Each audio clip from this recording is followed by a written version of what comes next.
Hello friends, কেমন আছো সবাই? দেখো আজকে চলে এসেছি আমি চিকেনের একটা রেসিপি নিয়ে শেয়ার করতে। তো দেখো আজকে আমি চিকেন কষা করেছিলাম, তো আমি সেটা শেয়ার করছি তোমাদের সাথে। দেখো আমি কড়াইতে আলুগুলোকে আগে তেল নুন হলুদ দিয়ে আমি আগে লাল লাল করে ভেজে নিলাম। ভেজে তুলে রাখার পর দেখো কড়াইতে তেল দিয়েছি, আর তেলের মধ্যে ছেড়ে দিয়েছি তেজপাতা।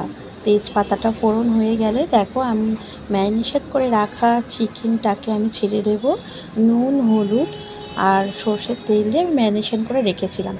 তো দেখো আমি চিকেনটাকে একটু ভালো করে উল্টে পাল্টে একটু ভেজে নেব লাল লাল করে, কারণ আমি তো একটু ভেজে নিয়ে চিকেন করি, কারণ এতে চিকেনের যে একটা কাঁচা গন্ধ সেটা কিন্তু একদম থাকে না।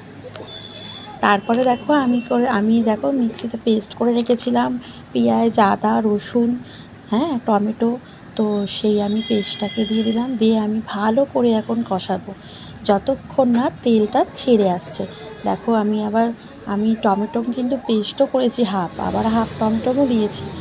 দিয়ে দেখো আমি একদম কষা কষা করে এবার একটু জল দিয়ে ভালো করে ফুটিয়ে সেদ্ধ করে, হ্যাঁ আমি একদম কিন্তু আজকে মাখা মাখা রান্নাটা করব। দেখো ওপরে আমি ধনে পাতা দিয়ে দিয়েছি।